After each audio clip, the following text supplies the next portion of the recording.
Welcome back.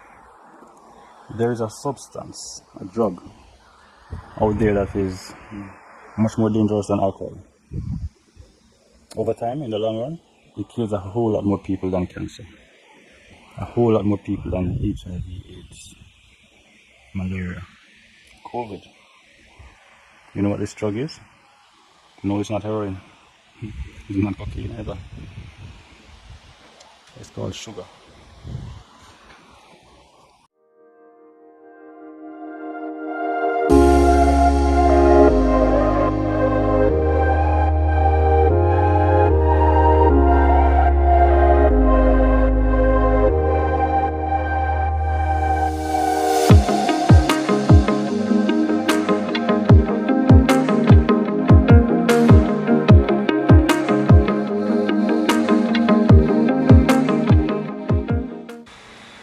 Welcome back, Said here.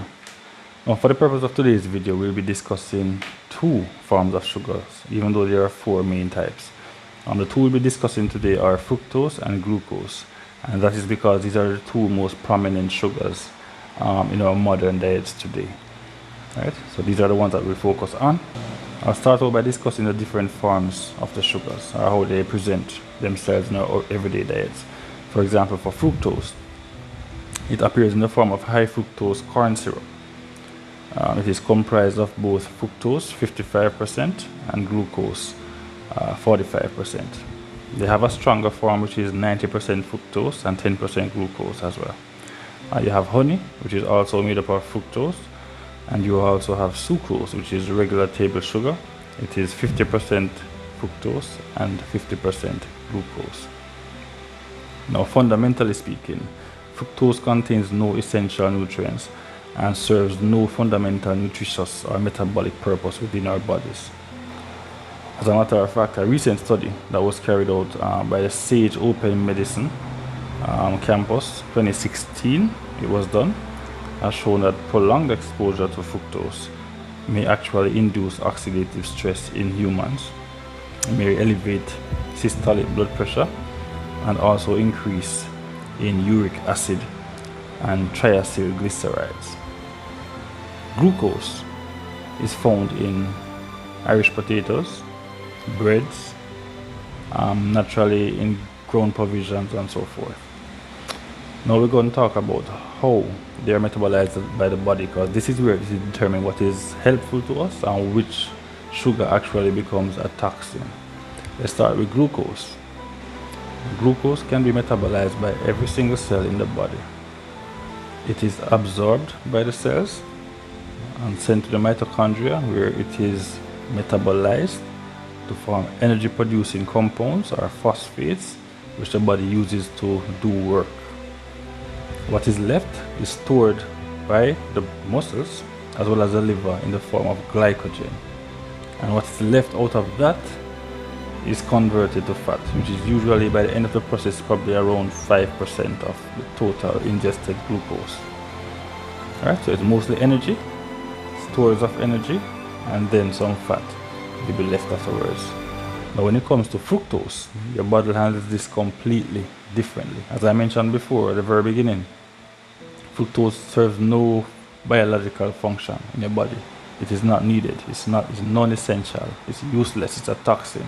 So it is metabolized directly by the liver and only the liver. It cannot be metabolized by any other cells in your body. This very fact that no other cell can help to utilize or metabolize fructose means that it puts a lot of strain on the liver. Whereas glucose is metabolized by all cells in the body. For example, 170 pounds of an average person's tissues. An equal amount of fructose needs to be quickly metabolized by only 5 pounds of liver tissue. This means that fructose causes 20 times more damage than glucose.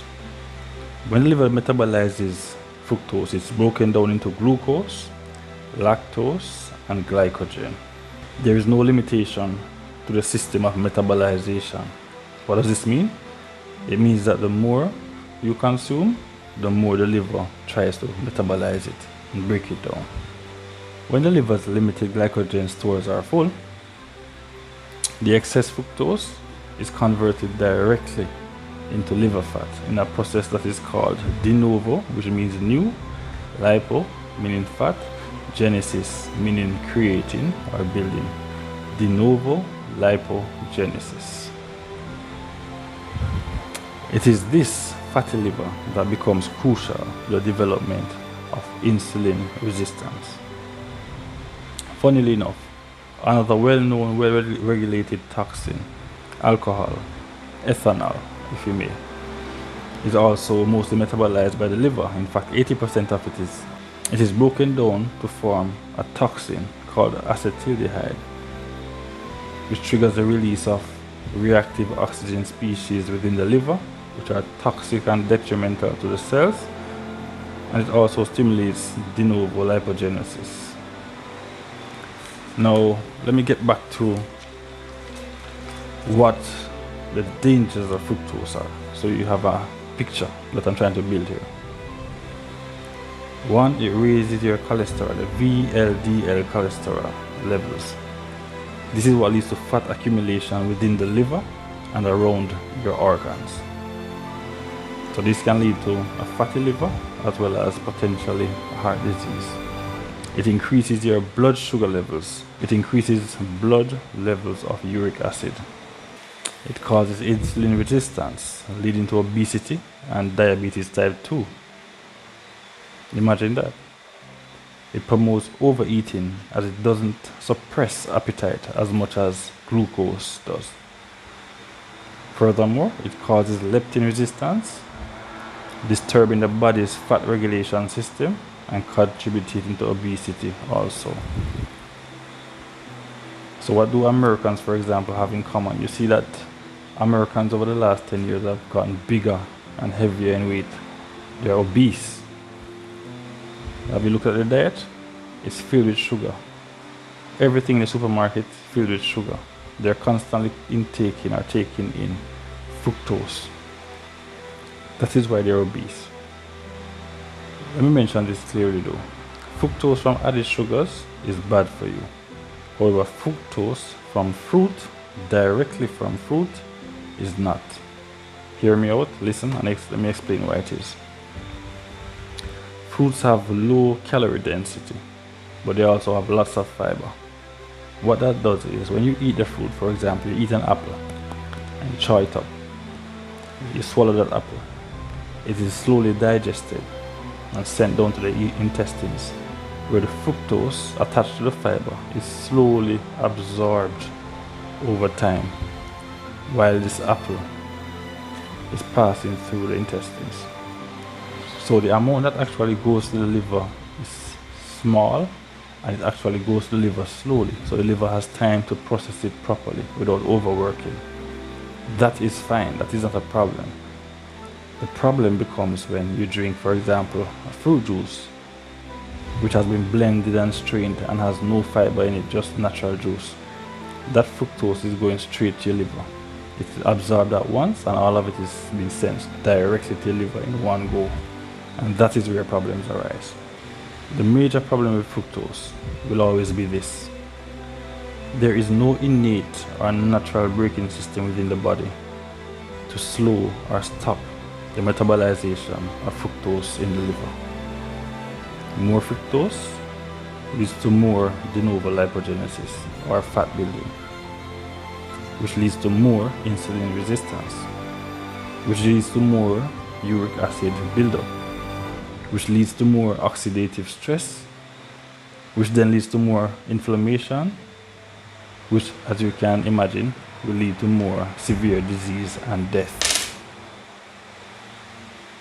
All this is put here to show you that sugar is a toxin. Fructose is a toxin. It is not needed in the body in any way, shape, or form. The liver is designed to get rid of it, but only in small amounts and in a controlled way. So these fruit juice and sodas and pastries and so that you're eating every single day consistently is damaging your body, damaging your liver, and killing you slowly over time. This is why I say this is the most deadly toxin that is out there right now. In my opinion, it's even more deadly than alcohol, because with alcohol, at least you have a hangover. You feel bad, you feel like you want to throw up, you have a headache. With sugar, you don't get this. You just feel for more sugar, and more sugar, and more sugar. Dr. Robert Lustig has done pioneering work on the dangers and toxicity of sugar. You can check out some of his videos on YouTube. Join in the comments below. Let me know, what do you drink on a daily basis? What do you eat? How many bottles of sodas do you drink? How many fruit juices do you buy? How many cakes, how many pastries do you have during the day? By right, you should have no more than 23 grams of fructose per day. And having been to the supermarket and checked even a bottle of Swizzle has 26 grams of fructose. That's a daily allowance. How much do you think you drink during the day? When you include your tea,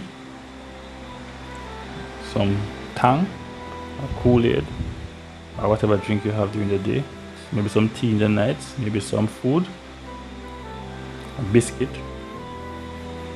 How much do you think you consume? Now imagine what that is doing to your body. That fat around your belly, that fat around your gut. You see your belly kind of protruding a bit. Now you know why that is, what's causing that. Avoid sugar. Avoid fructose. It is not good for you, it is bad for you.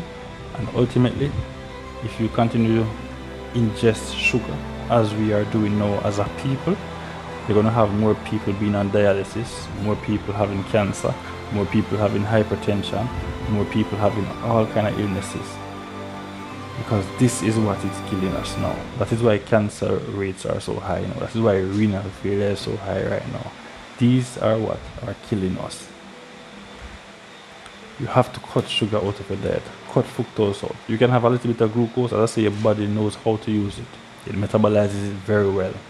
So you can add glucose to your diet. You can buy glucose and use it as your sweetener.